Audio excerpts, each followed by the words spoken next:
Good evening and welcome to Sporlitics, where sports and politics mix and mingle. I'm Stacey Johnson. Joining me tonight is Aguna. He's back.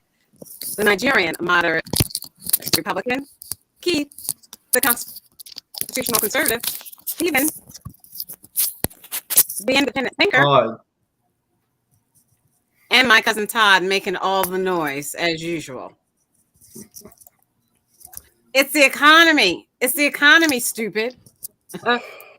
This kind of shock to the economy will have consequences. It will. And we're going to talk about what type of consequences it will have. What does that mean as the Fed hikes interest rates once again? NASCAR with Stephen. And President Biden spoke last week with Chinese President Xi Jinping as Speaker of the House Nancy Pelosi landed in Taiwan today against China's orders. Bill Russell's life and impact on the NBA, it was an incredible one. Would you join a new political party? I'm not talking Democrat. I'm not talking Republican. I'm not talking a Green Party. I'm not talking socialist or a new political party. Would you join it? We'll talk about how the powers that be have started a new political party. The U.S. State Department has proposed a prisoner of trade for the release of Brittany Griner and American Paul Wheeler.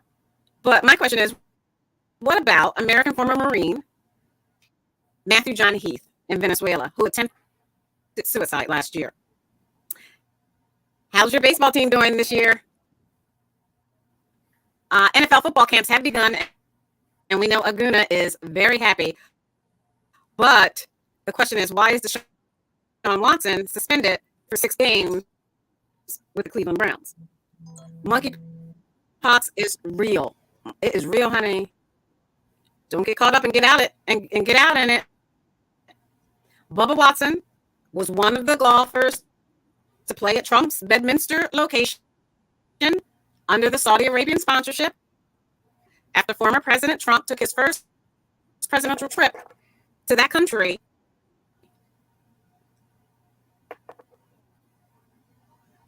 Looks like he took advantage of going there first. Voting primaries today in Arizona, Kansas, Michigan, Missouri, Washington State, Ohio, and the state legislature in Ohio. Senate Republicans have reached an agreement to pass legislation expanding benefits for veterans who are suffering illnesses due to toxic exposures after the same Senate Republicans blocked the bill last week and sparked outrage from the veteran community and comedian Jon Stewart. All of that, which is a ton and more, if we can fit it up. First up, NASCAR with Stephen. Let me play this, and then Stephen will comment right after. I'm not sure what could have led to this. As you see Ty climbing out, there's Kyle Larson. Kyle was already multiple laps down, just trying to finish his day out. So the AMR safety team there attending to Ty Dillon as Kyle Larson's going to jog his way back into the infield. And I think Kyle and him's going to talk about it for a second. Wanted to figure out what went wrong there. Let's take a look. Oh boy. My goodness. Oh, and I'm sure Kyle was coming over to apologize. Some sort of mechanical issue on the 5 car for him. Look at that. He is flying when he comes in there. So I heard him say, wow. I have a pedal, which looking back now, maybe he didn't have brakes and now he does have brakes. That's the one thing that seems to make sense. And to your point, that is why he went over to talk to Ty Dillon. I'd say we're lucky that wasn't worse than it was. I mean, that was huge. I agree, Jeff. That's a big impact. Oh my goodness. Gosh.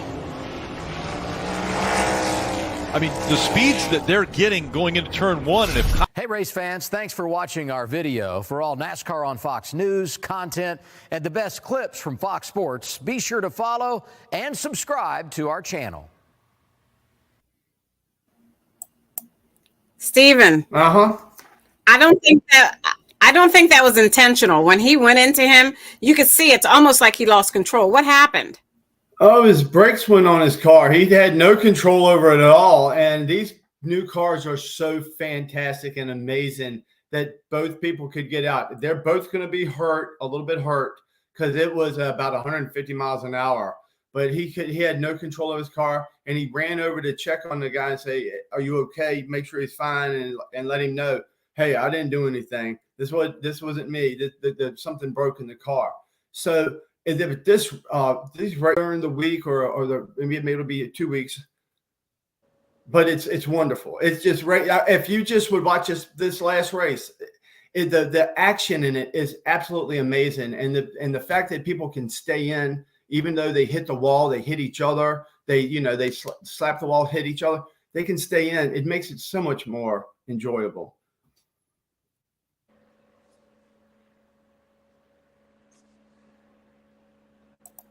Go ahead, Keith. What did you want to say? Yeah, can you guys hear me? I wanted to say this. You're breaking up, but go ahead. Well, I just want to say those guys are tremendous amount of a skill at driving. I'm gonna give them that, Stephen. I mean, to go at that rate of speed and be able to still get some control over the car, have no brakes. Those guys are amazing. I have to admit. I wonder how much practice they do. They're awesome to see that. They were 5 years old. 5 years old. I don't know if you can hear me. Yeah, I hear you. They've been doing it since they were about 5 years old, most of them. And a lot of them had parents that are race car drivers, and they follow in their footsteps. And it's just like anything, gymnastics for some people or martial arts or whatever. It's just something else that you can really get into. And that's why they are the best. These people, if you go and see it live and you have a really good view, you can even more appreciate than what you can see on TV when you see it with your own eyes. It's amazing. It's amazing what they can do.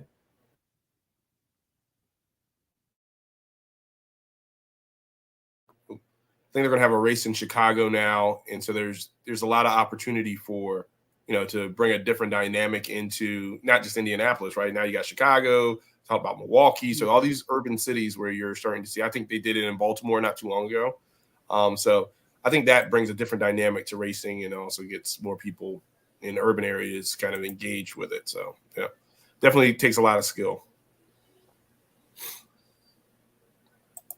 All right. So Bill Russell had an incredible career.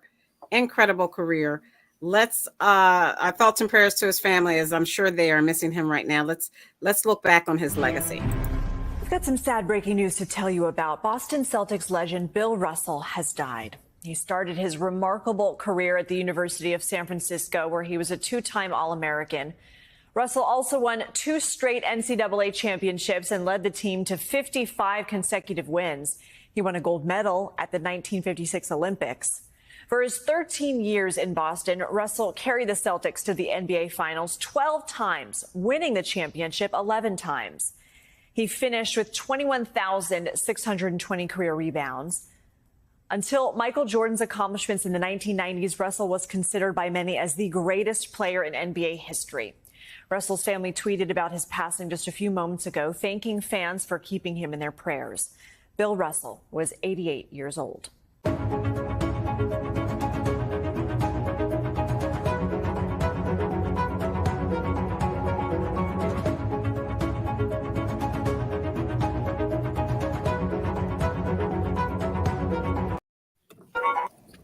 Okay. Aguna, you want to talk on Bill Russell and what he meant to the NBA? Yeah, just a phenomenal athlete. Just think about it. I think Michael Jordan has 6 titles or something like that. He has 11. So for the time that he was, and then they didn't have 3-point lines back then and stuff like that, for him to just dominate.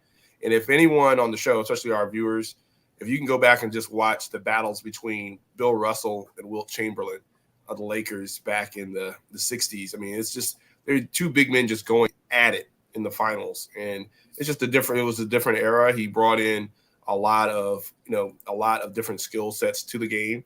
And he was also he revolutionized the game, even as a player, as a coach.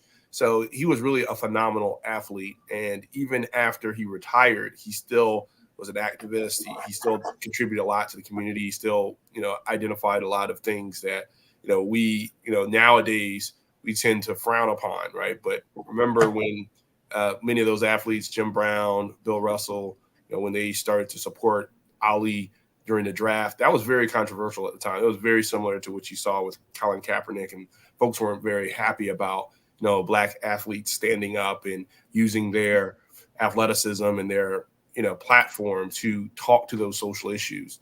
And you see today where, this whole shut up and dribble, where these, athletes, are frowned upon when they do, get into the political or talk about activism. It's one of those things where maybe 20 years from now, we'll look back and say, yeah, this was a good time to really stand up and make your voices heard. But Bill started that back in the 60s with civil rights, with the draft, a very unpopular war in Vietnam. So for him to speak up as a Black athlete, again, he wouldn't have been able to speak up if he wasn't just the best in the game at that time. He was just the best. He was just dominant in the game. And so people had no choice but to listen to him and to, at least kind of use that platform to at least highlight and hear what he had to say. So yes, definitely missed. I mean, even though he's a Celtic, as a Sixers fan, it's kind of hard to give praise to Celtics, but definitely one of the best NBA players of all time. Anyone else want to talk to how great Bill Russell was?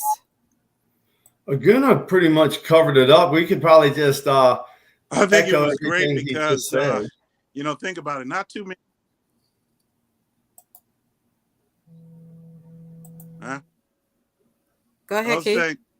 Hello? Yeah.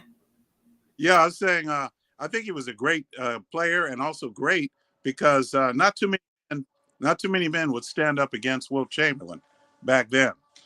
I mean, Wilt Chamberlain, man, that dude was a bully. I mean, in a good sense, I guess, a positive sense, if you could put it that way. Very intimidating, and he stood up against him. But I didn't agree with all his politics, but I do agree with his civil rights stand back in those days.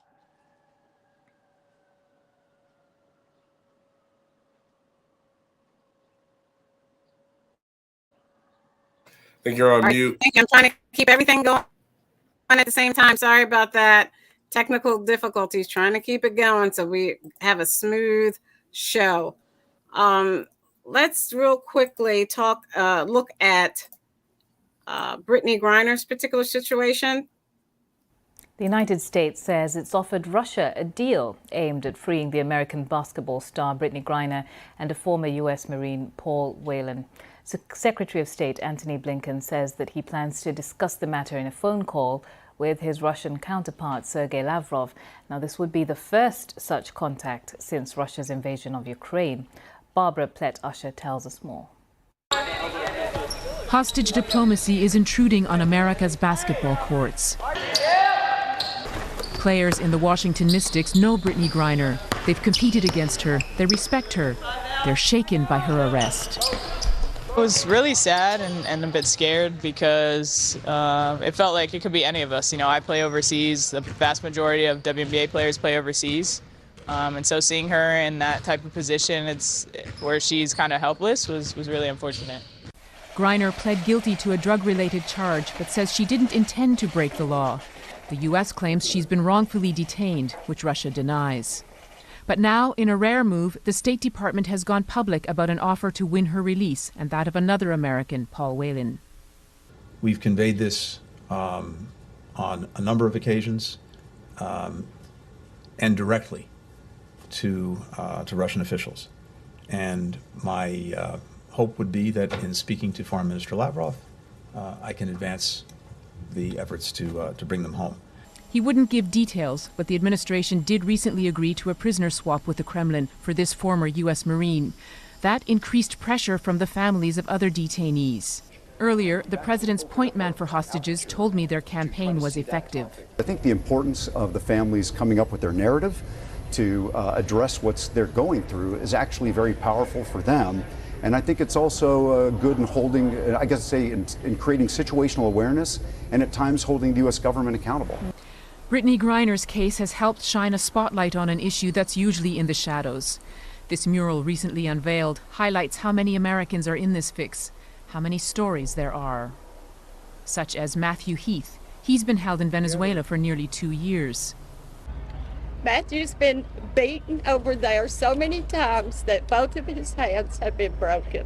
He tried to take his own life and has been moved to a military hospital. My son is not going to survive if our government does not get him home. I don't know how much more he can endure. The return of any detainee would bring hope to others, but not dispel their desperate, agonizing uncertainty. Barbara Platt-Usher, BBC News, Washington. Okay, Todd, do you want to talk to how fair or unfair it is that Brittany Griner be recognized and you know, they work really hard to bring her home really quickly, yet they're not bringing Matthew John Heath, who served his country. He was a former Marine. He was in Venezuela. He's still there. His mother said they broke both his hands. He tried to commit suicide. Right. But I'm not understanding why the focus is on Brittany, and it wasn't on Paul Whelan, but it was on Brittany. But since Paul Whelan is still in Russia too, his family said, hey, what about him? He's a former member of the U.S. military. Okay. Well, don't rush me. Don't rush me through my point. Okay. Like, you know, don't rush me. On and on, I don't care. You don't want nobody to rush you. You don't want anyone to rush you. You do every week. You do. I say Go 3 ahead. words. And you say, okay, move on. Anyway, you can't compare because all of these situations are different. It just so happens Brittany is famous, and they're using this as a tool to get her out, her notoriety. And so I hated that any of them are over there, but what can you do? Americans want all of their citizens home, but unfortunately, they're not releasing them unless they can make a swap that they think is equitable. So it's nothing you can do. We can get Brittany home. Let's get her home and then work on the others. Aguna, I mean, how do you feel about that, considering, you know, I'm saying Brittany Griner should be brought home. Yeah. Definitely. But we have former people who served and put their lives on the line for this country. Mm-hmm. Why are we not working? We are working together. I was talking to Aguna. I wasn't talking to you. Well, don't make it sound like the United States isn't working hard to get all of their people back. They are. Yeah. I mean, but it's disproportionately when you're dealing with a celebrity athlete versus, especially, you know, given the situation in the Ukraine and the Russian-U.S. relations going right where they are right now. You know, she did break the law. Now, I don't think it's proportionate to the crime. And again, over here in the U.S., you know, we like to apply our values and principles in other countries. But the fact of the matter is, you know, she made a mistake. You don't want to make it seem as if, you know, the proportionate to the crime that, you know, you need to do 10 years for some weed oil or whatever. But then you're really talking about some of these other bad actors that they're talking about swapping her for, the Russians. I mean, spies and assassins that we're getting into negotiation of arms dealers. Yeah, I mean, these guys are some bad hombres, right? So you're really elevating and giving, you know, Russia a lot of stock when you're giving these folks back. So the fact that they're even considering this, you know, tells you a lot about just the state of our politics as Americans and how we apply our values. Again, we're swapping an athlete for some of the, you know, some pretty bad arms dealers and assassins and things like that. So the fact that they're working on it, and again, they are, to Todd's point, they are working on it. I mean, I think, you know, Venezuela is a different political situation diplomatic situation than it is with Russia. So there's different ways that, these things have to happen. And there's different things that we can leverage as the U.S. in order to bring people home. But I definitely think they're working on it. So, Stephen, how do you feel about this? Do you think the Marines and the former military people should come home first because they're not as famous as Brittany Griner? And they were doing something for this country. They weren't just trying to get high. Yeah, they're the ones that probably need to come back first before anybody else. But maybe they all come back together. Why can't they all come back together? Why can't we, while they're distracted in the Ukraine, why can't we go over there and just get them ourselves? What are we doing? What makes you, with your dumb self, think she was We're just the trying to United get States. high? We're the United States. Where did that come from? She wasn't just trying to get high. All the military is in Ukraine. Are you trying to get high?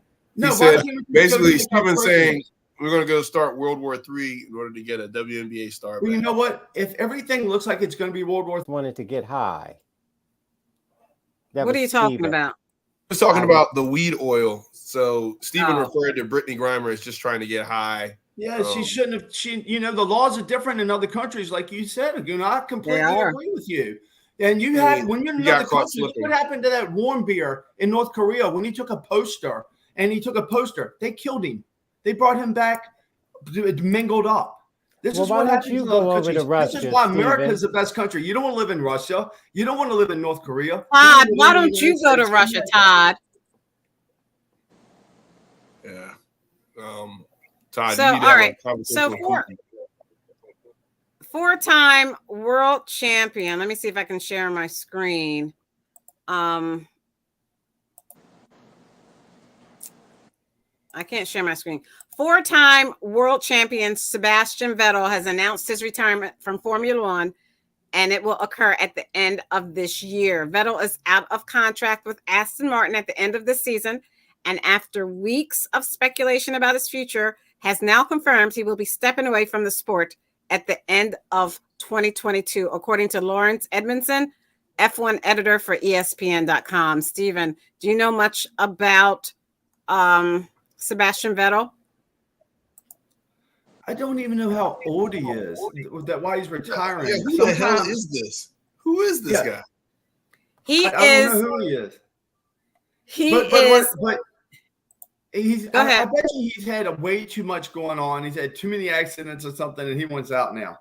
I don't even know how old he is. I didn't even hear he was retiring. I didn't know. I don't even think he's 40 years old. Let me share my screen. So he is. Can you see my screen? This is Sebastian Vettel. Yeah. He's four-time world champion, and he announced his retirement from Formula One. All right, cool. But why? Best of luck. I'll give the over-under at 3.5 weeks. He'll be back. Yeah. All right, you guys are so ignorant. He's not old enough to retire. He's not Serena's age. As you know, all along, I've said and tried to be consistent that I'm going to respect this process. And as you saw today, this process will continue with today's ruling. This is a jointly agreed upon process from the NFLPA and the NFL. This was collectively bargained. And so I'm going to respect Judge Robinson and her opinion right now, until more information becomes available to me. In her report today, Sue Robinson wrote that Watson violated the personal conduct policy on 3 counts, including, as the league, according to the league's definition, sexual assault and endangering another person. Does that give you any pause? If not, why? Well, I haven't been able to read the entire ruling. Jake, I think all along we've been very consistent, like you mentioned, and that was from a lot of work on Deshaun the person throughout this entire process. So I'm going to remain what we've said all along about Deshaun the person. I would mention Deshaun has said it, that he is working to be the best version of himself. He's committed to that. He said that publicly. He said that privately, and I believe that.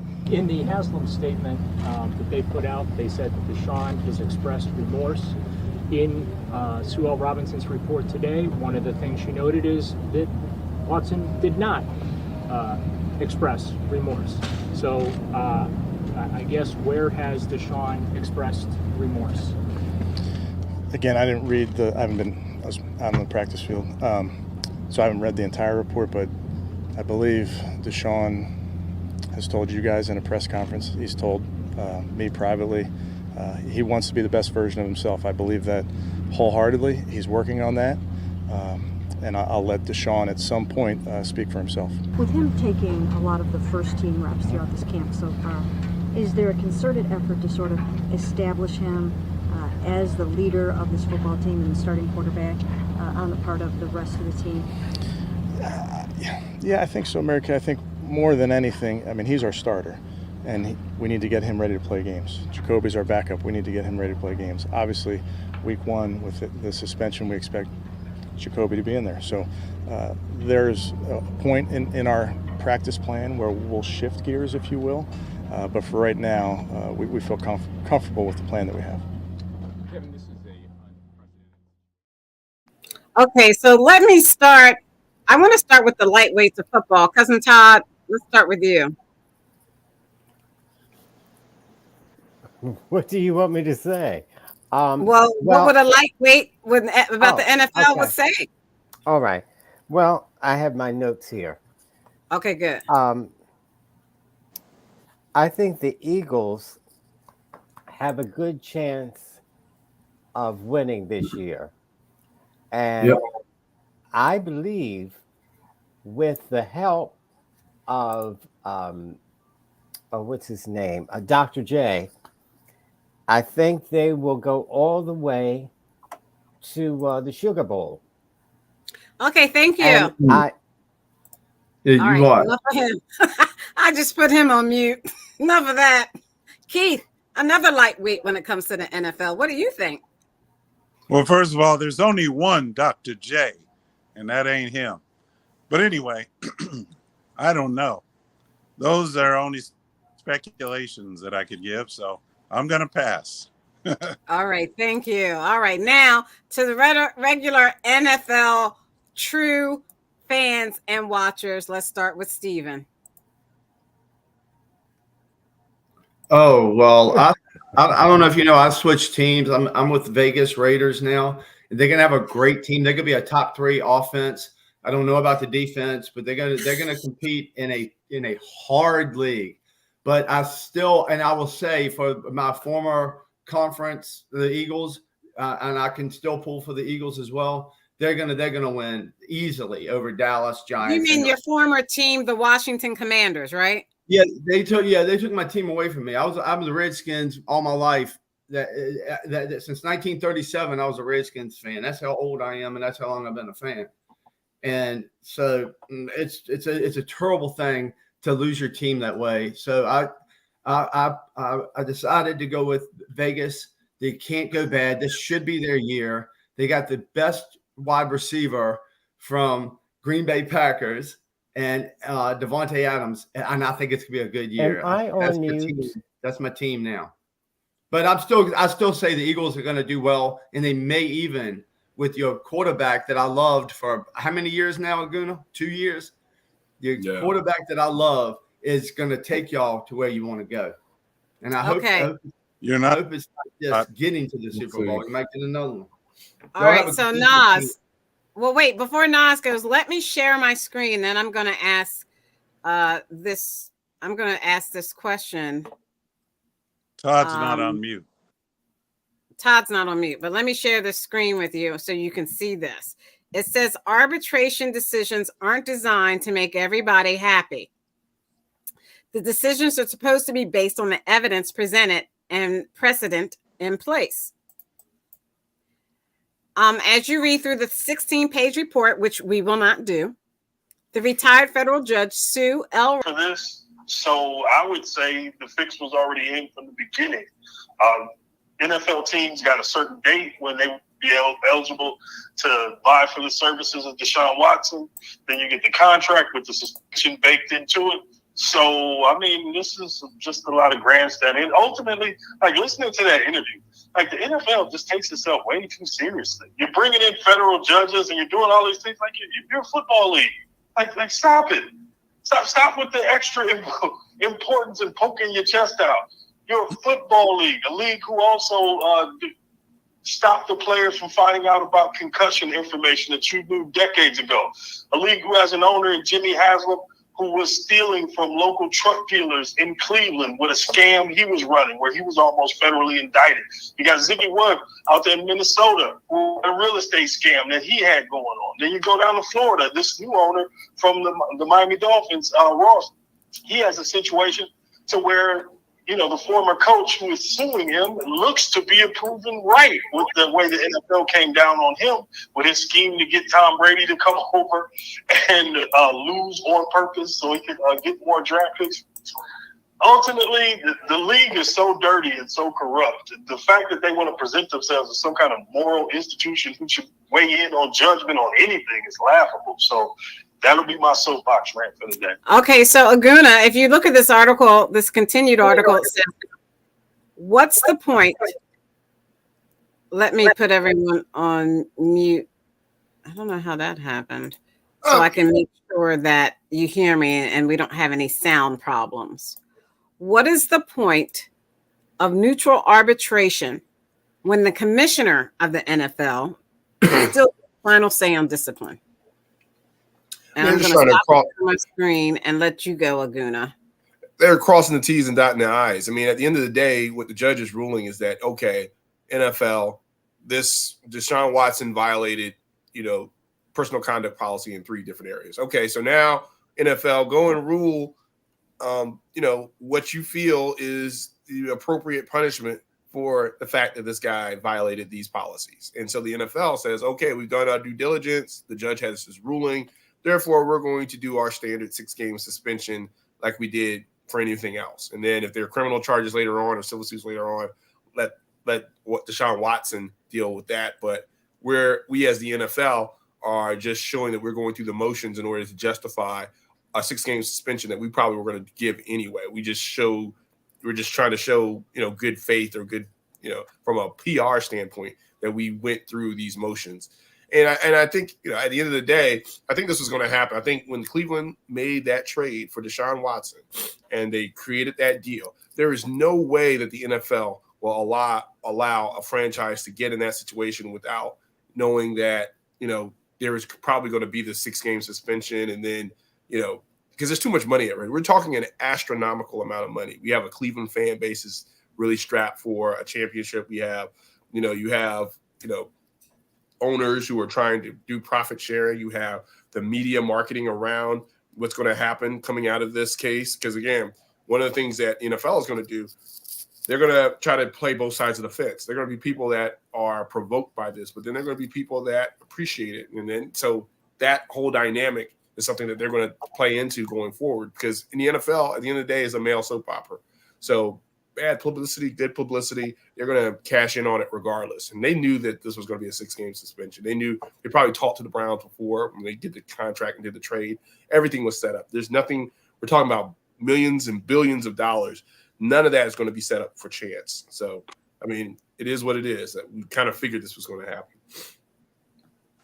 Well, I'm one who's very disappointed because a lot of kids go to watch these games. A lot of kids are fans of the NFL. And if you're looking up to and hearing about Deshaun Watson getting suspended 6 games for assaulting multiple or being accused, right, allegedly, I don't know that for sure. Allegedly, accused of assaulting over 20 women. Right. Just like with Bill Cosby. I mean, how is that a leader? How can the Cleveland Browns head coach that we saw earlier say he's the leader? How do you allow that person to be a leader? Because I know if it had been me, you, Todd, Stephen, or Keith, they would have said, "Oh no, they're not leaders. They can't do that." No, there's no actual proof that he did anything wrong. And all these women used the same lawyer, and they might have had the same scheme. We don't know for sure anything about this. But I think he didn't get to play last year. He'll get a 6-game suspension this year. I think he's been punished enough because he hasn't really been proven of doing anything wrong. And he's going to make Cleveland. He's going to make. But then I say to you, if you say, okay, let's say what you're saying, Stephen. Let's say what you're saying is true. then how could they have punished Kaepernick and nobody accused him of anything? Who punished Kaepernick? He quit. He left the game. He didn't quit. They wouldn't let him play. They're letting Deshaun Watson back in. They didn't let Watson play last year. They're not letting him play for 6 games this year. They arbitrarily knocked Nas. You want to talk about this? So salute to the great Bill Russell. Rest in peace to him, who passed away the other day, who had a similar situation happen in his career to where he made some folks uncomfortable. And, you know, he went through a lot of pain because of it. But to the last Deshaun Watson point, though, I think we're getting the and I'm not saying us, I'm just saying just in general, just a conversation about it. I think one thing we're getting wrong is the assumption that they did this for Deshaun. No, they did this for the Cleveland Browns. Right. We paid that boy. We want that boy to play, and we're gonna give him 6 games. Let's go. Like we're making I think the media is really making a big mistake because they're making us into is he a hero or anti-hero? Deshaun Watson. Yada yada. Cleveland wanted that dude to play football. Yeah, because Cleveland needs them. They're in the AFC North. They need like Todd needs Nas. Cleveland needs Deshaun desperately. And that Cooper up there. They're going to challenge. They need him. They're going to get swamped again. They can't even make it without him. But they could have got Kaepernick if that's the case. Why didn't they get Kaepernick? Kaepernick is no good. Deshaun Watson's a top 3 quarterback. Kaepernick is a bottom 20. Oh, you're crazy. Well, you sound crazy. Yeah, I mean, there was some question. I call him Crappernick. Jesus. He did go to the Super Bowl, though. So here's the thing. Duh. He sure did. And again, Kaepernick, I always question Kaepernick's playing ability. 15 quarterback. I think that's realistic. There's nothing wrong with that. But to say that a top 15 quarterback doesn't have a job during his prime years, that lets you know this was something outside of football. Right. This is not hard, man. It is what it is. We know what happened. Goodell made the admission. Goodell even tried to get some of these guys to hire him, but they refused to do it because and this is a part that most people don't like. As much as we talk bad about these owners, some of these owners know their fan base really well. Go ahead, Aguna. That smoke. They don't want that smoke. So, I mean, there's certain owners that would, because there was talk about Kaepernick coming to the Eagles, right? There, when we did the Super Bowl run, they talked about Nick Foles not being that guy and maybe go out and get Kaepernick. And like I said, the smoke that comes along with that controversy, and then, of course, it was a manufactured controversy. It was politicized and opportunistically, taken advantage of by the powers that be. And we get that. But at the end of the day, the owners didn't want to address that issue at the time. Now, the sad thing is, since then, you've seen provisions and things done to move forward in the same things that Kaepernick was bringing up. Not to say that things have gotten perfect, but they've been highlighting social injustice issues since. So it took Kaepernick basically throwing his career away, if you would, to highlight that issue. And like I said, 20 years, 30 years from now, you're going to look back, you're going to look what Kaepernick did, just like Bill Russell. Again, Bill Russell, what he did at the time wasn't popular. Let's not sit here and romanticize that the people that he made uncomfortable were actually understanding and like, oh, you know what, you're right. You should have done this. You should support Muhammad Ali. No, they called him a socialist. They called him all kind of bad words, just like Martin Luther King at the time, because it made people uncomfortable. It was very unpopular. And the politics at the time weren't really happy with African Americans speaking up, just like they're not happy with athletes speaking up now. So again, I think, unlike this Deshaun Watson situation, it's about money. Cleveland is a small market team that are trying to turn around in the AFC North. So you have Baltimore, they want to get this Brown Cincinnati Bengal rivalry, back where it was. And then you have a Pittsburgh team that's probably doing some transitioning or rebuilding, right? So it's one of those things where they want that AFC North to be competitive. You want Deshaun Watson in there going up against Joe Burrow. You want what's his name from Lamar Jackson against Watson, against Burrow. I mean, that's going to be a very dynamic division. You are a kid who grew up in the church. Remember, he's one of the kids from Ward Dunn, the former Falcon running back. Yeah, right. Deshaun Watson was one of the kids. Like, he's the ultimate golden boy story. And then you find out there's an extreme dark side to him that a But lot we of don't people know that. We don't turn know off. that. We assume it because somebody said it. We don't know if he's got a dark side like that. There's some immoral things going on here. And also, you know what? They should put a camera up. Hey, how about the first person to ever take snaps at quarterback, because he could have been robbed, killed, or anything, meeting these people one-on-one without, like, I don't even think he understands the risk he was taking. You know how many people would love to have a multimillionaire come into their house late at night so they can call their friends and set up a robbery? Like, that dude don't even know how lucky he is.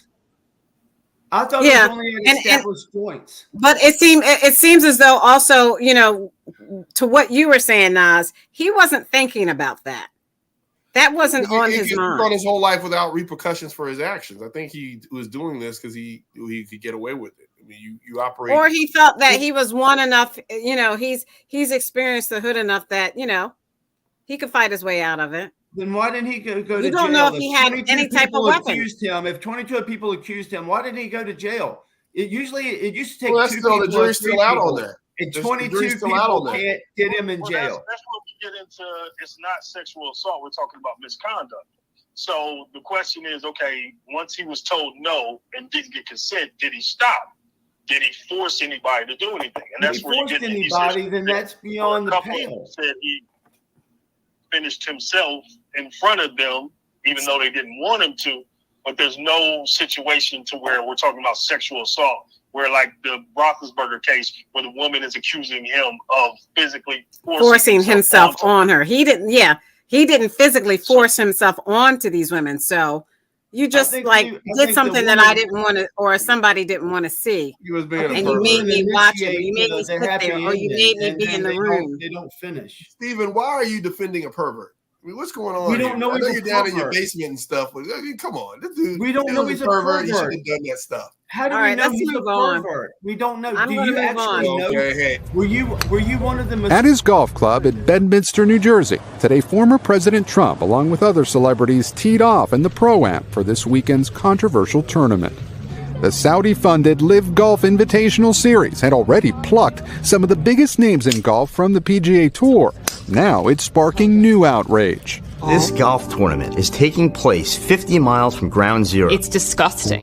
Families of those killed on 9/11 are out with this new ad. They say the tournament is insulting since 15 of the 9/11 hijackers were from Saudi Arabia, and that government has a long history of human rights abuses. Terry Strata lost her husband Tom in the attacks. The kingdom is throwing billions of dollars into a PR stunt. They just want to whitewash away the history that they have with the 9/11 community. Today, former President Trump said he's been friends with Saudi Arabia for a long time, and when asked about the families who are protesting the tournament, nobody's gotten to the bottom of 9/11, unfortunately, and they should have. When you heard that, what went through your head? Well, he sounds like a fool. The controversy comes after President Biden drew international outrage by traveling to Saudi Arabia, greeting with a fist bump the Saudi leader that U.S. intelligence says ordered the torture and killing of Washington Post journalist Jamal Khashoggi. The Saudi government has long denied it was involved in either Khashoggi's murder or 9/11.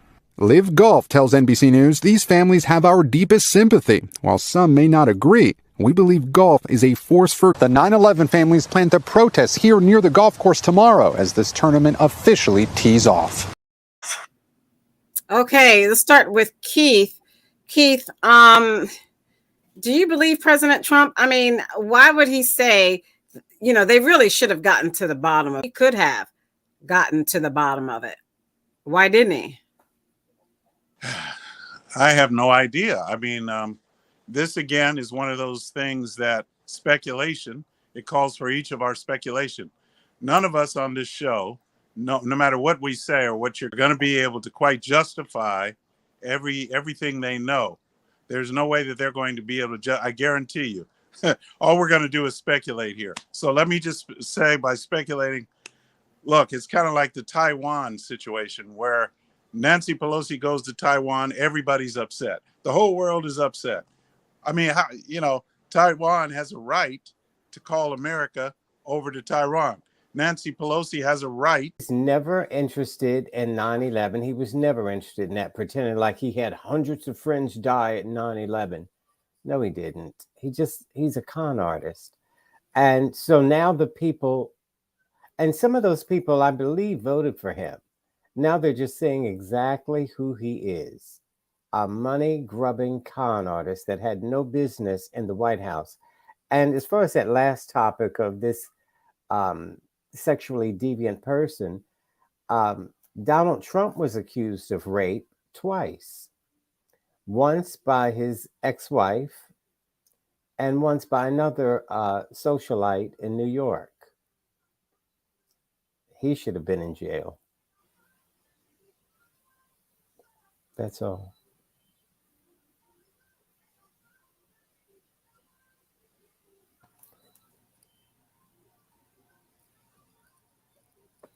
Stacey's on mute. Oh, I'm sorry, Stephen. Thank you. Thank you, Guna. Donald Trump's first foreign trip as president was to Saudi Arabia. Now, after he's not president, Saudi Arabia comes to his golf course and sponsors golf. Mm-hmm. Do you think he was the Cookie Monster put his hand in a cookie jar? Oh, no, I don't think so. No. What has happened that we haven't discussed yet is there's a lot of great golfers that left the PGA Tour and went to Saudi Arabia, and the PGA Tour is really upset about it. And they have their own thing that they're paying, like these guys would make $1 million a year. These guys in Saudi Arabia are making maybe $10 million a year, $20 million a year if they win a game or not. They have so much money over there because they're allowed to produce their own oil, and they have so much money they're drowning in oil that they're so happy that and this is just another golf. Like the PGA goes all over the world. They play everywhere. Well, the Saudi Arabian League plays everywhere, and they're going to happen to play in the United States, and they happen to play at a Donald Trump sponsored, probably one of his courses, I'm sure, and they're going to play there. So that's fine. And there's nothing that says that that this group of people can't join Saudi Arabia. Now, if President Biden goes out there and makes a deal with them, and we've always made deals with Saudi Arabia, and they are going against Iran, and they were in our best interest in so many other ways, except for chopping up a reporter that was one of ours and it's like an American, and it made everybody upset. If we can all just get past that a little bit and say, don't do that again, don't sin again, then we can be cool with Saudi Arabia. So no, I don't think Donald Trump's doing anything wrong, and everybody's going to try to find something about him that's bad. Now, is he going to make some kind of deal or have some kind of thing for the future with them? Of course he is, because he's like everybody else. Everybody in that position is where they are because of who they are. So he's not going to change his stripes, and Nancy Pelosi's not going to change her stripes, and neither is Joe Biden. None of them are.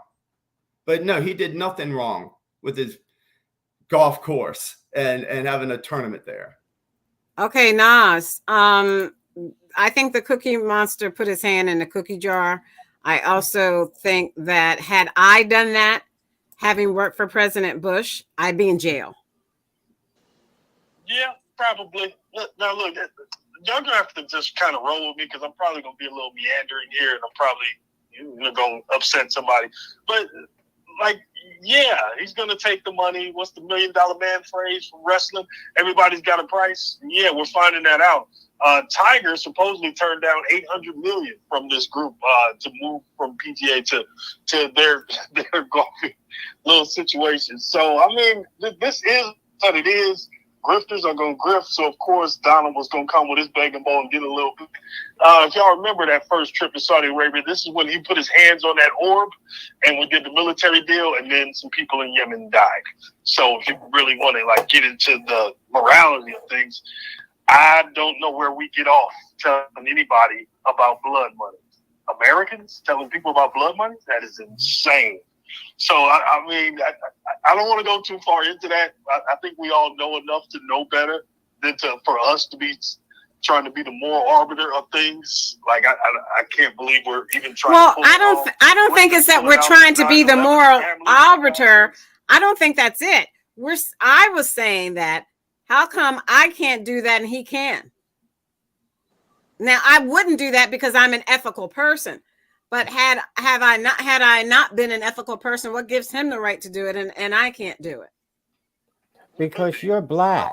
And you're a girl, and this is America.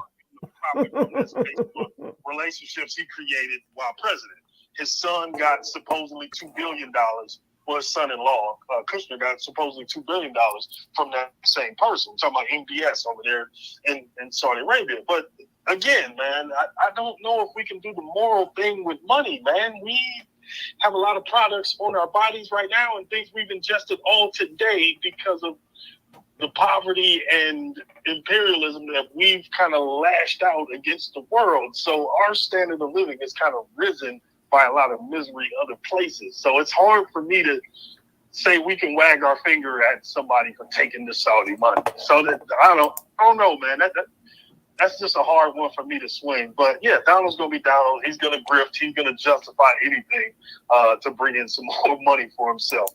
That's who he is, and he probably needs it at this point. Supposedly, the RNC is not paying his legal bills anymore, and I don't know if people are still sending him money for Stop the Steal. So Stephen, did you send him any more money?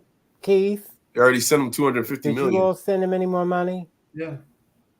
Oh, good for you. I've never sent a politician any money, and a politician has never sent me any money. So we're even. Okay, Aguna, I think you're the only one who hasn't had a chance to respond to this. Yeah, I mean, so we have a lot of like whataboutisms and a lot of deflection and diffraction all in the show. But I mean, at the end of the day, think about it.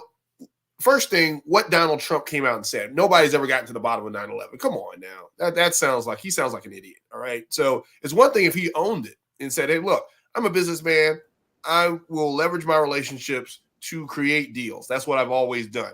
That would have been a little bit more of respectable than versus saying, hey, well, nobody knew what happened in 9/11. Therefore, I'm going to do this deal because nobody knows. Sowing that doubt, which you hear on this show. I mean, you hear a lot of the talking heads on this show just throw a little bit of doubt in there. And somehow that justifies the fact that the Saudi Arabians were behind 9/11. It's very poor optics to be doing this golf tournament 50 miles from ground zero, knowing all the controversy around it. But what he showed and what we just discussed is like he doesn't care because it's all about money. And then on top of that, you hear people on this show saying, okay, because it's all about money, then, we can't justify, all the morality issues and things like that.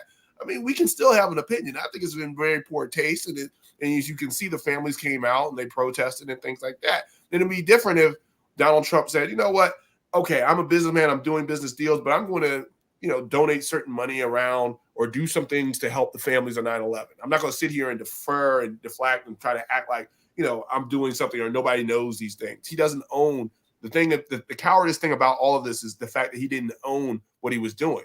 So that's one thing. I mean, I hear Stephen saying, hey, nobody can say this, but at the end of the day, it's very poor taste. And if we can't agree as Americans on just a fundamental truth like that, then we're going down this polarization path, which we hear on the show all the time, of just trying to defend the indefendable. Stephen just defended a pervert. Now he's defending a grifter.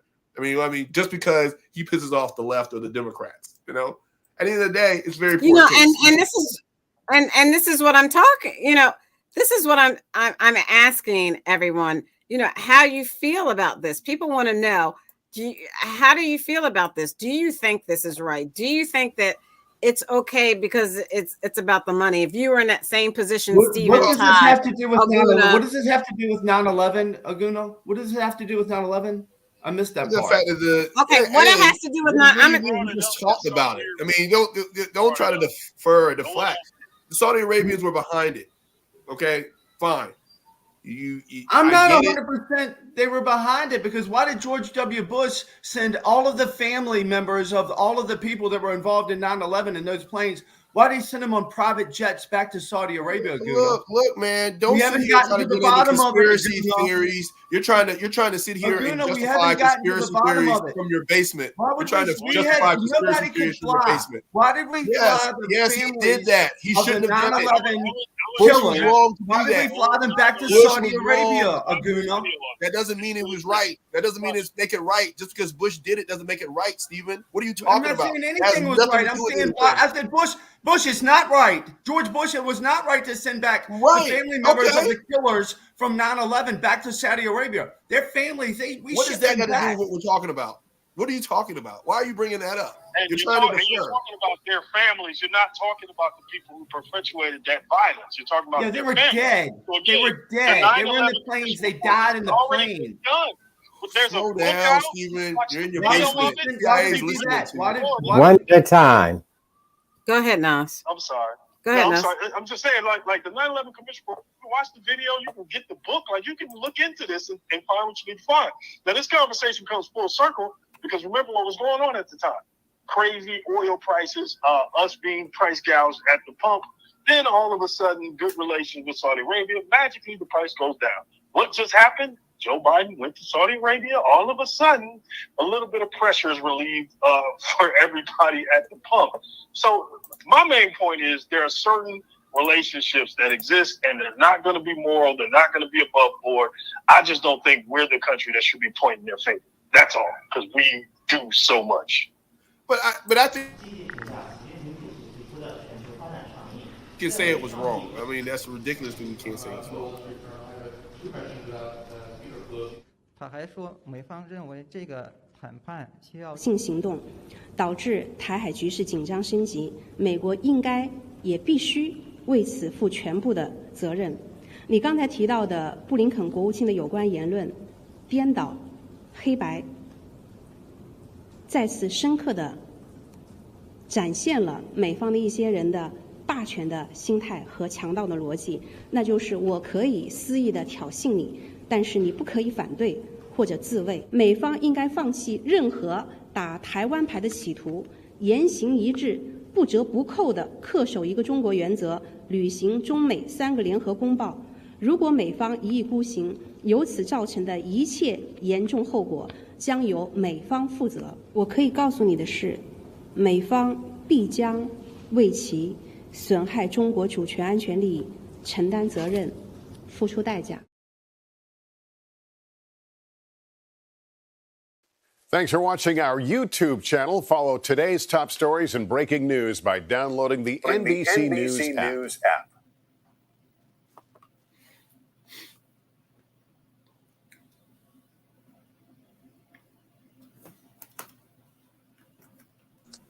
Okay, Todd, let's start with you. China didn't want Nancy Pelosi to land. They've threatened. They're sending their MiGs, their fighter pilots around Taiwan. They're threatening the United States. Why? It doesn't matter what they do. They can't tell the United States what to do. And which I knew she was going to go to Taiwan when she took this trip. And the fact that they would threaten like that meant now she's definitely going. You know, you can't threaten the United States and think nothing's going to happen. So she went, and she should have gone. Oh, that's somebody's phone. Probably yours. So I don't think nothing's going to come of it, though China is going to have to retaliate in some kind of way. That's how petty they are. I don't know what it's going to be, but I'm sure they will retaliate and do something with Russia, probably. And when you say they have to retaliate and do something with Russia, the thing is that we don't necessarily want that retaliation. No. Because that is going to be harmful to the United States. Well, it'll be nothing we can't handle. I mean, they're not going to go crazy. We're still the most powerful in the world. So, but they're going to do something like to slap us on the wrist or something like that. So I know, Keith, this is not one of your favorite subjects, foreign relations, foreign affairs. But do you think China has the right to tell the United States not to visit Taiwan? And because Nancy Pelosi did, do you think China will invade Taiwan like Russia did Ukraine? Well, I said this is something I will comment on. I am I'm angry with a righteous indignation against China because China is emboldened by the fact that we got a weak president. If Trump was in office, China was silent. China wouldn't say much. They won't bold themselves up. they won't show their teeth. But now that we don't have Trump, this is the only reason they're doing it. The one China policy. He apologized first week off. Would you mute him so I can finish clearly? I want everybody to hear clearly what I have to say. And I say that China is, I can't use the words on but F China, because, China's going to get their asses kicked, and it may not be by us, but the Lord God Almighty is going to deal with them. Because I will say this, and I'm going to say this, listen carefully, in the future, so that you know that I said it. China is going to try to dominate the world, including Israel. They are going to go after Israel.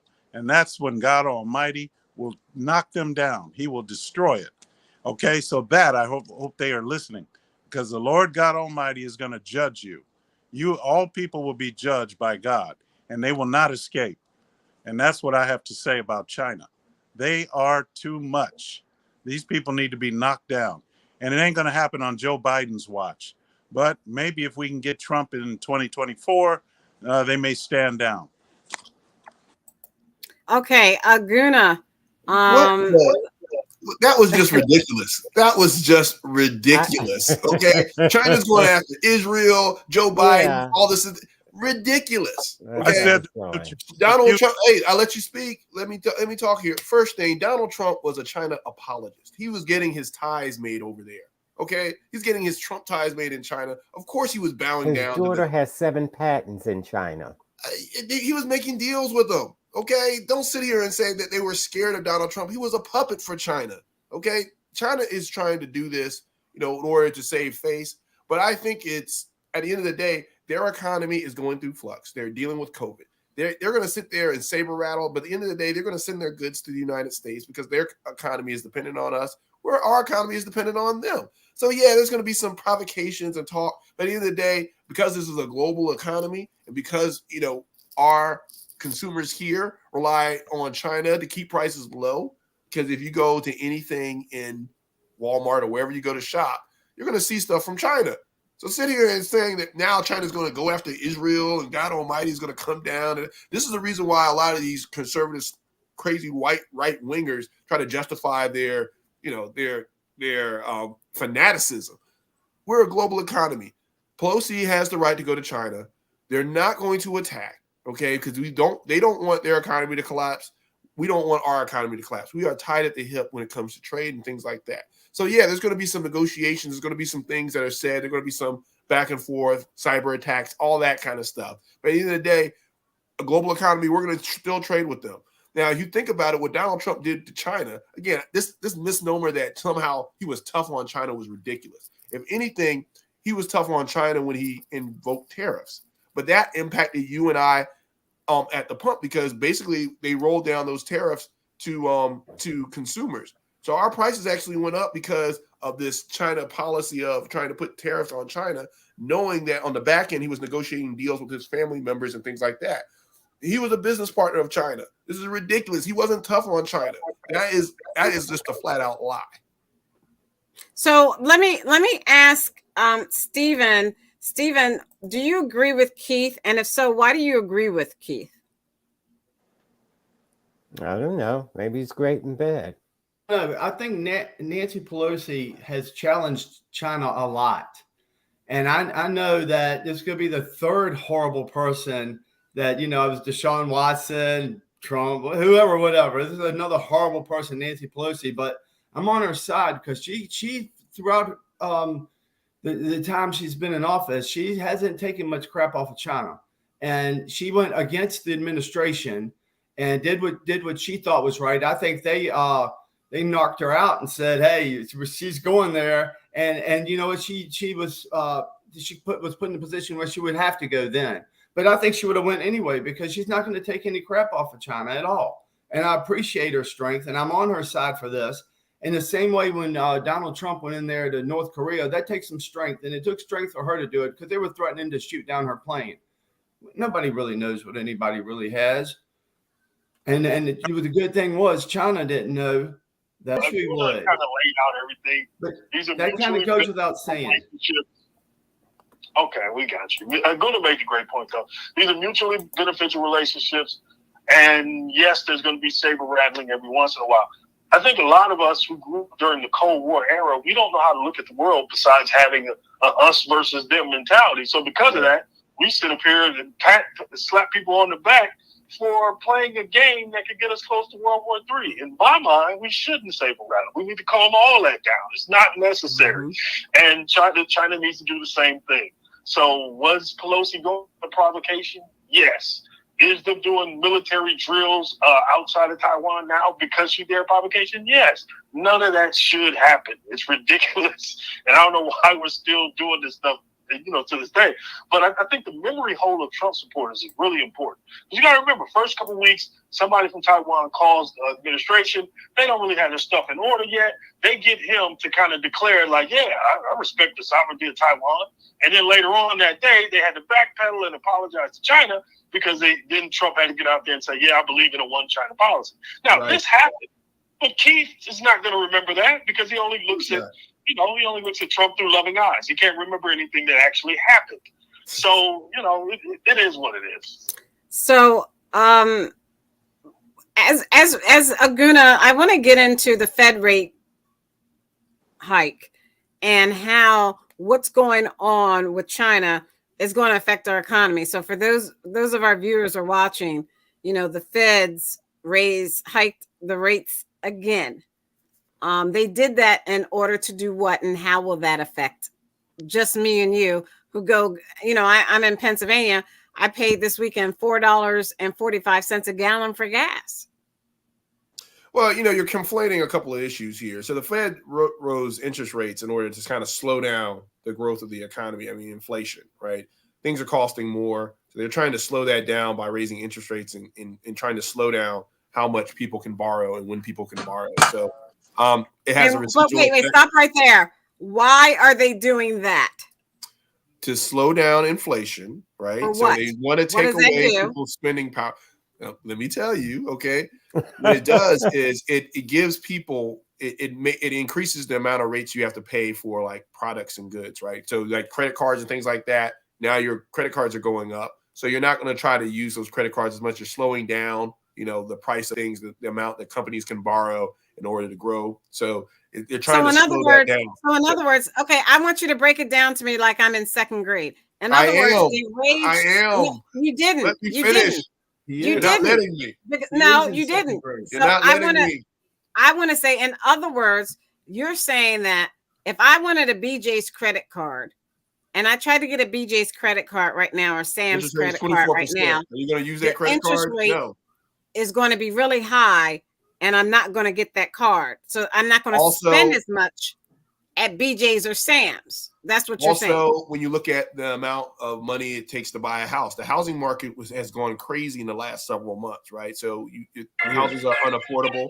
So there's a lot of spending, house flipping going on. In order to slow that down, again, people don't like inflation because products and goods go up, but they like inflation when it comes to like cost of their houses and things like that, salaries going up and things like that. So there's two. So they're going to kill the housing market, right, Aguna? They're not going to kill it. They're going to slow it down. I mean, right now it went from insane to ridiculous, right? Okay. So but the problem is those first-time homeowners aren't going to be able to get into the housing market. So if you own a home and you sell it for $1 million, you're going to be able to buy another home for a comparable amount. But if you never owned a home and you don't have a lot of credit and things like that, this is where, increasing the interest rate is going to impact your ability to buy and stuff like that. The younger generation. But a lot of this is also a misnomer because the younger generation, they don't really want to buy homes. They want flexibility. But we want them to buy homes, right? Not necessarily. I mean, because you're looking at what happened. Let's look at the dynamics of the U.S. economy, post-COVID. All right, and don't make this Aguna, make this quick and don't make it boring because you're going to lose people. So a lot of, they're increasing the interest rate in order to slow down the economy, but you're also seeing a dynamic in which young folks are moving around the country to low market cities because they can telework. So there's this flux going on. Low market cities are what? So they're moving to places like Texas or Georgia where the cost of rent is going to be less than the cost in Philadelphia or New York, right? Your the money cost goes of longer. groceries are going to be less in South buying Carolina property. than it is in New York or LA. Just like Boardwalk. So here's the thing. So the thing is, and this is funny because, a lot of people blame Joe Biden for inflation and all this other stuff, but they don't have solutions for it. I mean, at the end of the day, they're doing exactly what they would do if there was a Republican in office, raising interest rates, slowing down the economy. There's not a lot of things that you can do other than that for now. The other part of this is, when you talk about taxes and things like that, I mean, we did a huge tax cut, but now inflation jumped up. So now it's like the U.S. can't pay its bills a little bit. So here's the thing, in this type of economy, we're all going to figure out ways to make money. The U.S. economy is going to chug along. We may slow down. I mean, remember, coming out of COVID, there was such tremendous growth in the stock market and the GDP that it just happened so fast that now we have to slow it down. It doesn't mean so when people are why do we have to slow it down? What's the point in slowing it down? Because they put way too much cash out there. They put too much cash, and it's following too few products. That's what the problem is. Well, and then you have a dynamic in which people are paying like a lot of salaries, right? It's hard to get really, especially high-tech workers. You have to pay a very high amount of salaries. And what that does, the residual effect of that is things become more expensive because now you're paying people more, they're spending more. And so if you're in a low-cost industry, you're not taking the benefit of that. So that's inflating costs and things like that as well. At the end of the day, the U.S. is going to be okay. We're probably going to be a little uncomfortable. There's a lot of price gouging going on. Well, we're going to be uncomfortable, not you, Aguna, for God's sakes. Look. Hey, I'm Nigerian. That's because everybody thinks Aguna's rich. All right, let's move on. I'm conservative. I'm fiscal conservative. No, so you want to make as well. I'm going to be okay too. No, I'm not worried about it. You just got to save less debt. Monetary policy, whether you believe in Keynesian or you believe in Austrian economics, whatever it is, you have to slow down an overheated economy. The only thing I would differ with Aguna was like high GDP and high. All right, talk to me like I'm two. What is high GDP? Talk to me like I'm two. Gross domestic product. What does that mean? All the goods and services in America, if you tabulated it all together and said, "Here's the bank sheet." Give me an example. GDP. So if I talk about my grocery list. Stacey, hold on a second. Let me get through the next sentence. I promise you, I'll get there. So GDP tells you how the nation is doing in a cumulative fashion, like you accumulate everything. PPP, purchasing power parity, tells you people's ability to buy things, what their dollar actually gets them. So GDP is a good metric for looking at a country. Oh, that nation does da-da-da. But if you want to know how the people are actually doing, you'd have to go to purchasing power parity. Now, those numbers are really down because we're in a creditor's heaven economy at this point. Those who have are doing fine, and some are making more than they've ever made. But those who don't have access to credit or access to the cash, they're dealing with rising prices of everything that matters: commodities, gas, oil. Because it's easier for people to comprehend and justify, right? So you hear this, blaming Joe Biden for the gas prices, knowing that ExxonMobil just made record profits by gouging. Again, we don't have a shortage of gas in this country. We don't have a shortage of licensing.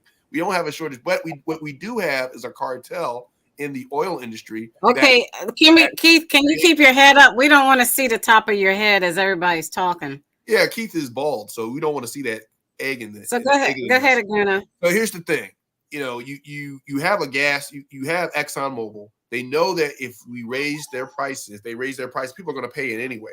They have no incentive to continue to produce or to produce more oil. That's a misnomer. There's no, we have record profits of gas companies right now because they're trying to recoup the losses from COVID.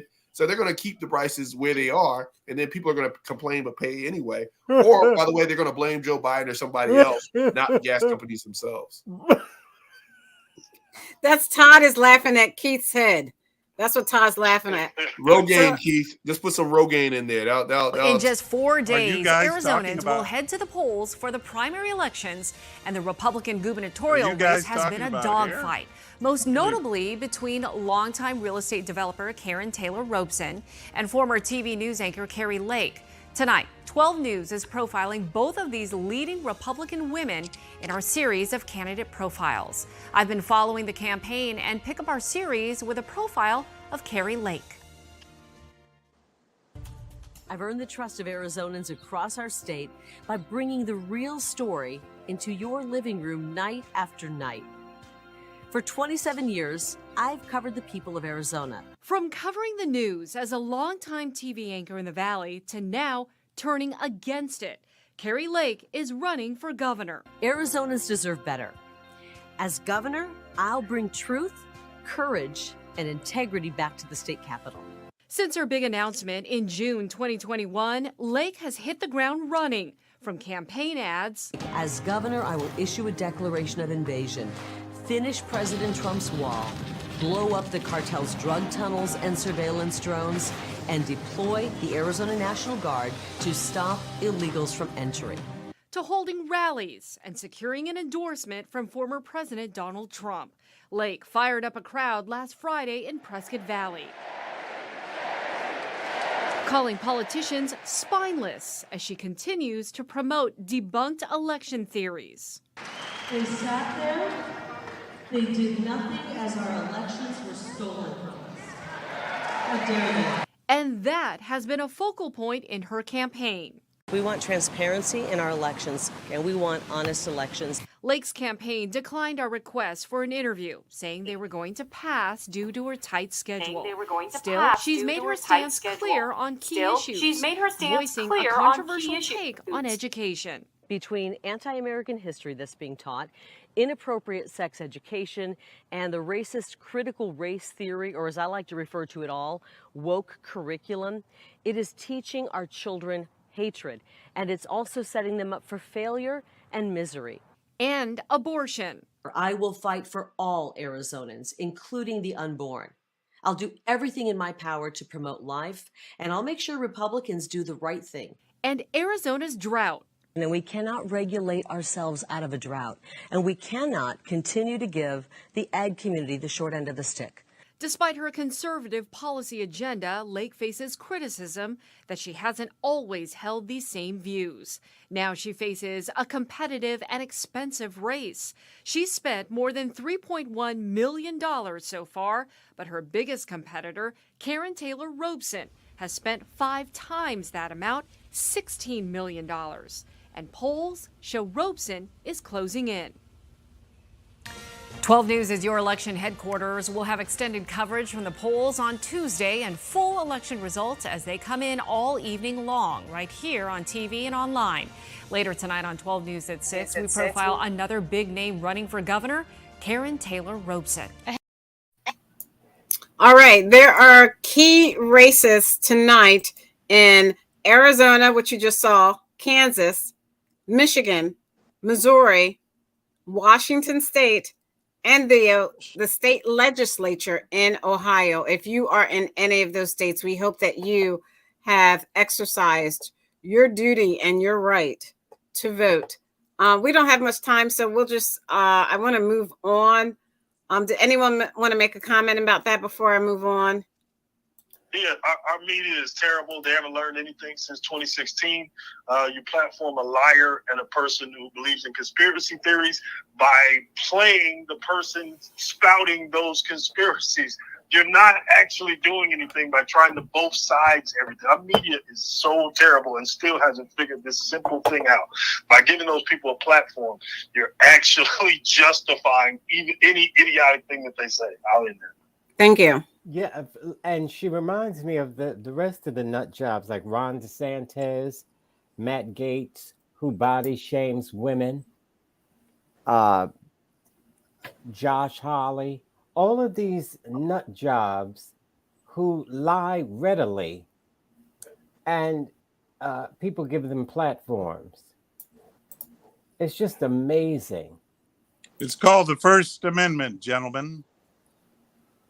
No, it's called wackos trying to gimmick and drift their way into American politics. We can't get back. Why can't we get back to policy? Right? Everything she talked about is nothing but like gimmick, bumper sticker politics. Let's talk about fiscal policy. Let's talk about real tangible results, not this what's anti-woke mean? The fact that you're even bringing up woke in your campaign ad, what does woke mean? You do what Joe Biden did. You do what Joe Biden did. You take it's nothing to do with Joe Biden. We didn't see and do the anything about opposite. Joe Biden. We need to take everything that Biden did and do the opposite of that. Dan, you got to have a boogeyman. You got to have a scapegoat. Joe Biden's a scapegoat right now. The biggest boogeyman that y'all ever seen was Dr. Fauci's your boogeyman. You talk about a boogeyman. Dr. Fauci lives y'all are still in your scared head. of Donald Trump, and he's not even president. No, we're not. We think he's an idiot. And those that are idiots too. Because you know he can win if it's a fair. Okay, he didn't win. He didn't win. He did win. He did. Back here at home, President Biden has tested positive for COVID again, the second day in a row. The president's doctor, though, says he continues to feel well. The test means that President Biden will remain in isolation. The White House released this video of President Biden FaceTiming veterans' rights supporters on Saturday. But the president cannot hit the road at a critical time for his agenda. Here's ABC's White House correspondent, Mary Alice Parks. President Biden working from home tonight with a so-called rebound case after taking the antiviral pill Paxlovid. Despite testing positive for the second day in a row today, the president says he has no symptoms. His doctor writing that he continues to feel well. Hey, Dennis, Joe. From his isolation at the White House, the president Saturday calling protesters gathered at the Capitol offering his support in their fight for a bill that would expand health care to millions of veterans. Thank you for your heart. Thank you for your soul. Well, you need to go. The bill would extend benefits to veterans exposed to toxic burn pits while serving in Iraq and Afghanistan. This is a national shame. Mr. Dance, no. Republicans last week blocking the measure, seen here fist pumping when it stalled. They say the funds should have stricter limits. Democrats and activists around the country, including comedian Jon Stewart, standing firm. We will stay there until the United States government does the right thing by the men and women who fought to protect it. This week, the president on the verge of a major win. Democrats hoping to finally pass their budget deal that would allow Medicare to negotiate the price of prescription drugs, set a 15% corporate minimum tax, and make historic investments in clean energy. Senator Joe Manchin, a longtime holdout in the party, explaining to ABC's Jonathan Karl how he finally got to yes. I was unbeknownst to me that there are people not paying any taxes whatsoever. These are the largest corporations in America, and we just said it should be a floor of a 15% minimum.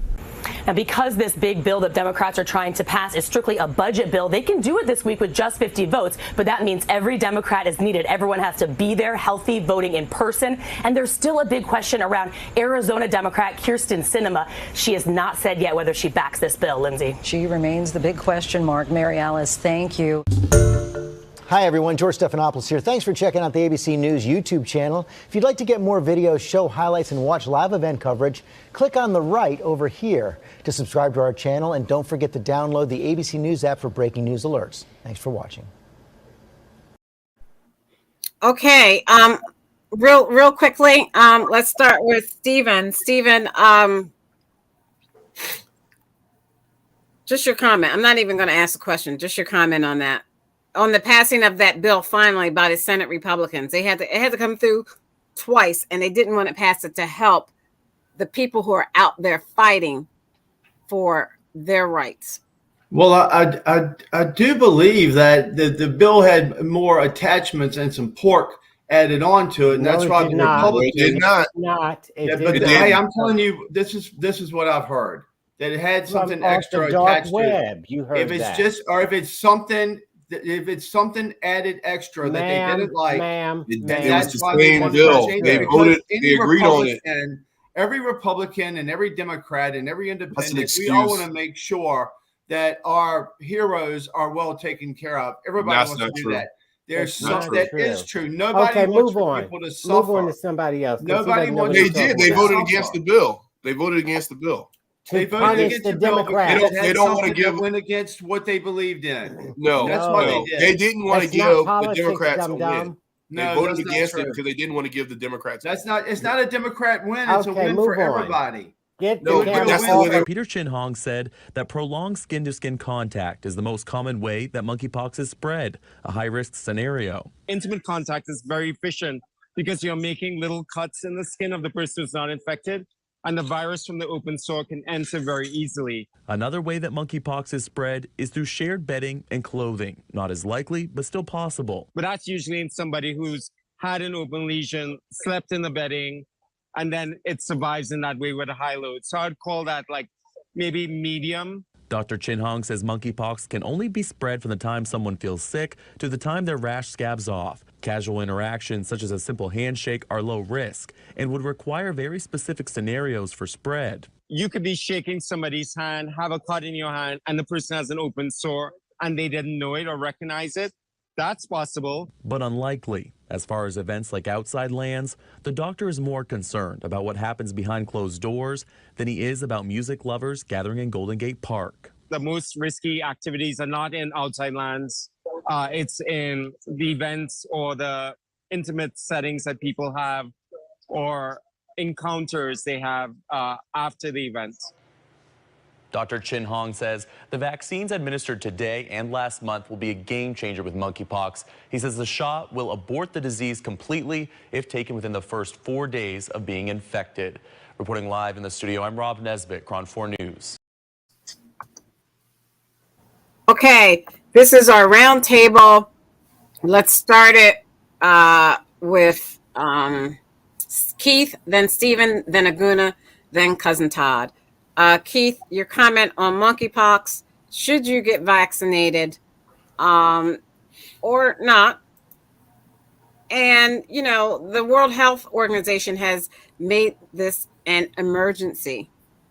It hasn't necessarily reached all of the United States in the same numbers it has been in California, but it may be on its way. And how do you think the best way is to protect ourselves? Would it be through getting the medicine that was made for it for monkeypox?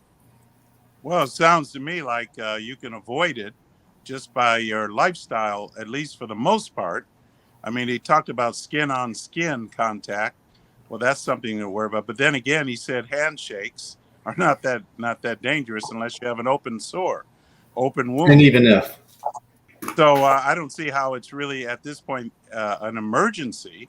You know, I really don't, compared to COVID. I mean, when you just breathe on somebody, they're talking about you getting COVID, so you got to wear a mask. So I wouldn't say it's worthy of getting a vaccination. And since this is a closing comments, I want to make this comment, and then I'm done. I hope I answered your question, Stacey. And now let me just say this: for the record, there's two verses that I want to read from Scripture, and this is from the last discussion. It's to everyone who overcomes. This is Christ speaking to the church, to the believer. To the believer, he says, to everyone who overcomes, who to the very end keeps on doing what I command or what pleases me, I will give power over the nations. That's why I'm not worried about anything that these nations are doing, and really including our nation. But I will fight to the end because God commands that I fight. And it says, you will rule them with a rod of iron, as my Father has given me the authority. So they will be broken like a potter's vessel. In other words, like pottery, they will crumble. All the nations of the world will crumble under the weight and righteousness of Christ when he returns. And I don't care what people believe on this show. That is what I believe, and I'm just expressing it. So there is you that go. New or Old Testament, Keith? Is that New or Old Testament? The book of Revelations, chapter 2, verse 26, as Jesus speaking to the churches. Thank you. Okay, thank you. Stephen. I think the shot sounds. False prophets. I think the shot sounds great, and it's a good idea. And I think that every gay person who is familiar with this activity that causes it, and they have a bunch of random gay people having sex with each other, they should probably take off from doing it for a while and get shots if they want to get shots. If they don't want to get shots, then kind of isolate yourself a little bit, because about 95% or more is gay people that are getting this disease. So maybe we can beat it if people would just say, I'm going to stay home for a little while and just watch some television. Maybe I'll watch some Netflix and chill and just be by myself. Maybe that's what people need to do for a while. Just kind of calm down for a little bit and not get the monkeypox. It just makes sense to me. And get the shot, because if they say this shot's effective and you believe in the shots anyway, and you've gotten all your other shots, get this shot if you want to get this shot, because they're saying it's good and you don't have to worry about getting monkeypox. Like, you remember when they said with the other shots, you don't have to worry about getting COVID. Maybe it's true. Maybe it's not. Who knows? But if you feel like getting the shot, get the shot and protect. Stop having sex for about a month or two and see if things cool down a little bit. Thank you. I don't think Todd agrees with you, Stephen. I think me and Todd's on the same page. In the same Aguna. Yeah, I mean, that's going to be a hard act to follow right there. I mean, Yes, it is. Stop staying out. Just Jesus, get out of people's private lives. I mean, if you want to take the shot, definitely take the shot. Just pawning it off on gay people, though, Stephen, I think that's a little.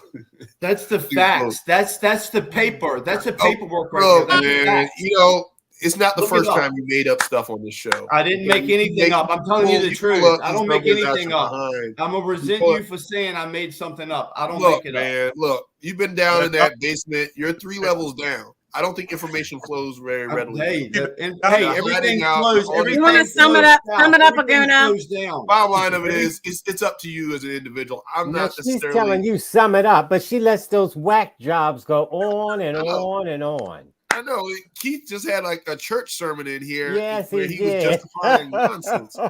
So yeah, I mean, at the end of the day, just be safe, be healthy. It's your choice if you want monkeypox vaccine. I don't think, right now it's not really prevalent in Virginia, but that doesn't mean you need to be. You should still be cautious. So yeah, if it's your preference, if you're in these urban areas in New York, yeah, you may want to consider it.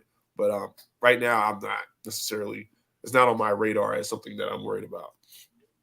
Me personally. All right, thank you, Cousin Todd. I think people should go ahead and get the vaccine, and for those who are at risk. And the problem is not that the people don't want to get the vaccine; it's not readily available. And so the government has to step up and get those vaccines ready for distribution. I don't think anybody would have a problem taking the vaccine.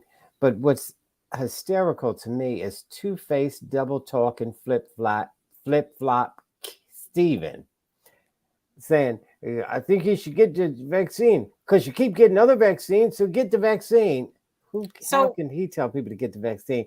And then, or else just stay home for a month and stop having sex. How's he telling people what to do? He wants to I don't want him to get monkeypox. He just said that he shouldn't have to be in a lockdown, and Biden had us in a lockdown. And it's because all right, Todd, let me add this, Todd, because you're the last person to talk about this. It says California, according to NPR.org, California and Illinois declare states of emergency to help fight monkeypox outbreaks. This was updated today at 9:33 a.m. Mm-hmm. It's rare, but it's potentially serious disease that requires the full mobilization of all available public health resources to prevent the spread, Governor Pritzker said. Go ahead, Cousin Todd, and I got to stop you really quickly. Okay, finish up really quick. Yes. Okay. Yeah, the fact of the matter is people who are sexually promiscuous should go ahead and get the vaccine, and the federal government needs to make it readily available, like I said. And I was going to talk about forget it. We'll do it next week because it's a different subject. But it's the last subject that we talked about. But that's all right. Go on. All right. Yes. One more thing. In California, the governor came out and said it was an emergency. And so, you think about what happened in COVID, that too was an emergency. But think about it. I don't see anybody. They're not telling anybody to go around and you have to get vaccinated. or you have to wear a mask, yet this is considered an emergency. These people, they just want power. And once again, that's why I Who read those wants two. power? Yeah, who are you talking about? Stop scapegoating. I'm talking about you're just angry for no reason. You're an angry Uncle Ruckus black man. Stephen, help me out. Stop being an angry black man. Help me out. Help me out. Make out with me. Effort to take this world over. There it goes. There it goes. Take over the world. Hey, come on, Here it Stephen. is. Yeah. The governor Help of me, Stephen. All right. Who is It's they? the liberal new world order. That's what There it it is. is. That's what they There want it is. To our first Orders. responders in our community, you make our lives livable.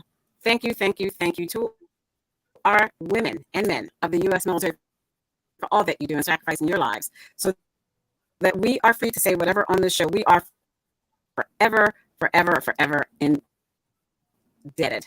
On behalf of Aguna, the Nigerian moderate Republican, Keith, the Constitution, out on Stephanie Stallworth's The Flow Network. You can catch our shows on YouTube, Twitter, Twitch, TikTok, and check out our new Instagram page at Sporlitics. And thank you, Nas, for joining us. We'll talk to you next week.